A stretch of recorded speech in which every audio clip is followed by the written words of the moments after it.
It was a quiet, sunlit morning when the engines thundered into the small town of Maple Ridge, shattering the peace that usually hung over the lonely roadside diner. The rumble grew louder until the windows trembled, and every head turned as a group of bikers pulled into the gravel lot, their black leather jackets reflecting the sharp light. Among them was their leader, Rex Malone, a man whose name carried weight far beyond the rumbling of his Harley. His presence commanded silence. He was the kind of man who looked carved from stone, with eyes that spoke of 1,000 miles of roads and regrets. People whispered stories about him, some feared him, others respected him, but no one truly knew the men behind the scars and tattoos. If you believe that kindness can come from the most unexpected hearts, that everyone deserves a second chance, then please take a moment to like, comment, share, and subscribe to Kindness Corner, where real stories of compassion come alive. Inside the diner, the clinking of coffee cups faded as the bikers took their seats. The waitress, her name tag read Mara, moved quietly between tables, her smile polite but weary. She was young, maybe 30, with tired eyes that held the weight of too many sleepless nights. When she leaned forward to pour coffee, Rex noticed something beneath her attempt at cheer, a faint bruise near her jawline, half covered by foundation, the kind that no makeup could fully hide. It wasn't the first time he'd seen something like that. It stirred memories of his past, the kind of past that still haunted him when the nights grew too long. Mara worked in silence, keeping her eyes down. Her hands trembled slightly as she placed a plate before him. Rex's gaze lingered not with anger, but with concern. He didn't say a word, but inside, something shifted, a quiet fury mixed with an ache he hadn't felt in years. He saw himself in her fear. Years ago, he'd lost someone he loved to the same kind of pain, the kind no one spoke about, the kind hidden behind closed doors. That memory had been buried under layers of roughness, but now, standing before this bruised waitress, it clawed its way back to the surface. Outside, the sky turned gray, and the wind began to pick up dust from the lot. The other bikers laughed among themselves, but Rex wasn't listening. He watched as Mara slipped into the back kitchen, her shoulders slumped. He followed her with his eyes, noticing how she flinched when the manager barked an order from across the counter. The man was thick-set, with a mean look and eyes that burned with quiet cruelty. And in that moment, everything became clear to Rex. Hours later, when the lunch crowd thinned, Rex lingered alone at the counter, pretending to sip the last of his coffee. He watched the manager walk past Mara, bumping her shoulder hard enough to make her spill. She whispered an apology, but the man's response was sharp, venomous. Rex's jaw tightened. There was no mistaking it now, this wasn't just stress. It was fear. The kind that traps people in silence. That night, Rex couldn't shake the image of her bruises. He sat in his garage, the neon light flickering across rows of bikes, lost in thought. His brothers from the club came by, joking and loud, but he barely heard them. He kept thinking about how life had once given him a chance to help someone, and how he'd failed.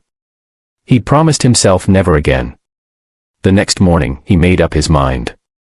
When the sun rose, Mara came into work early, her hair tied back neatly, trying once more to hide the mark on her cheek. She was surprised to see the bikers' motorcycles already lined up outside, their chrome catching the morning light. Rex sat at the counter, waiting.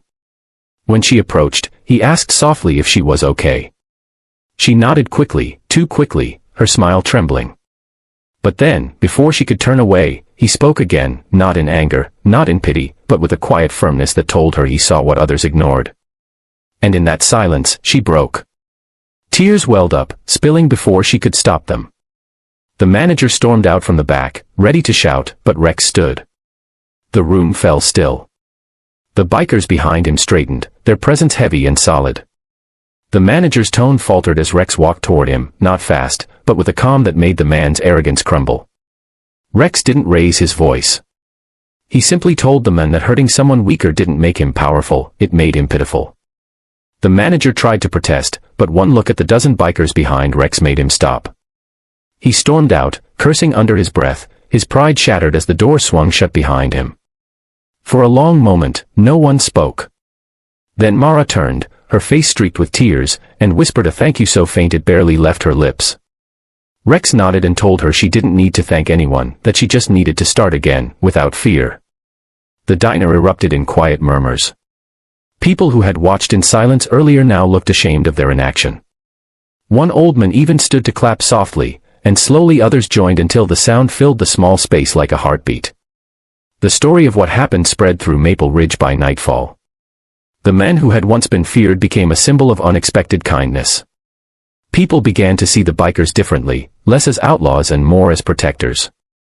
Mara left her job at the diner and found work at a small cafe across town, where the owner treated her with respect.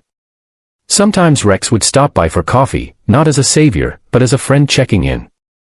Each time she smiled now, it reached her eyes.